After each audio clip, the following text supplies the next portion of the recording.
Manipur HAINA THABA WAHEI MUTHATKADABANI HAINA CHATHAKHIBA THOUONG ADUGI CHAP CHABA PAOKHUM RTI Khuthangda Piraknaba Manipur Pradesh Congress Committee MPCC Legal Department ngase Manipur Lengaki Commissioner Homda application Piduna Khang-Hankhre HAIRI Hiramasi Matang ngase Congress Wawanda Pangthokpa Pawi Mifam Amada MPCC Legal Department ge Vice Chairman Advocate Rabi Khana Hai Gwaltabida Mari Shuba Maha Regiment ki personal sena CHATHAKHIBA THOUONG adu Manipuri among oina pendaba fawbe masina maram oiraga Ngasi Manipur Lengaki Commissioner Homda RTI Thaduna Thokriba Thodok Adugi Marik Chuba Wafam Singh Piraknaba Khang-Hankhre RTI Khuthangda Paokhum Piraknaba Khang-Hankhre Wafam Singh Adude Haukiba Tangkunda Siri Lily Festival Haudopugi Paulo Bachatpa Paumi Singh Tongba MST Bus Thaba Manipur Haiba Wahai Adu Lautoknaba Haikiba Mari Suba Maha Regiment ki personal Singh Adugi Mamit Matha Amasong designation Amade Mari Suba Maha Regiment ki commandant ke Ming Piraknaba Khang-Hankhre Loinena Mari Suba Maha Regiment Battalion ke State and Central Public Information Official ki Ming Amasong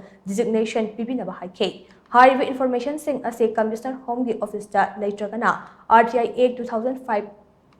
LO Section 6 Clause 3 ki Makhada Mari Lainaba Public Authority na Pinaba Khang-Hanbiu Haiba Wafam su Thangke Khongthang ase MPCC ki President Amasong CLP leader ki advice matung ina lakhutpane Hariba details sing ase lawraga law court ta thengnaduna asegumba khutsem ki thawong asida January pumnawang miyam da lale haihanaba thawrang lakhutkane Manipur haiba wahai lawthokpa haibase Manipuri sing laihandabaga chak manai thokliba wathok asida Manipur Lengaki Home Department chenba yaroi Thakriba RTI adugi Paokhum security ki kenglaga piba yai natraga yade haibagi wafam su aikhoi ngaigane loidena legal gi oiba thawrang su athuba matamda paikhatlagani haina Rabi Khana makha tana phongdokhe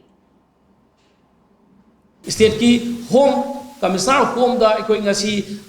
RTI gi wafam ra thammi bu wafam si maruina kaigino ham nataba Manipur State Transport ki gari DIPR na puraga Manipur ki journalist sing ikai ba piraga media fraternity sing bu Shiroi Lily Festival cover tawhandana halakhibado maduda responsible oiba mi se kanana tawhanbano haibado madu idamta ikoi Paokhum ma ikoi nire 4th Battalion, Maha Regiment, Gwaltabida, Battalion, adugi commandant disu kanano karino ikoi thidopam sange, commandant dugi magi intention kari laimno jo ikoi thirani, madu idamta commandant adugi details ikoi thire, aduga kari gumba ikoi na thaiba RTI sida makoi na information piba yai natraga yade,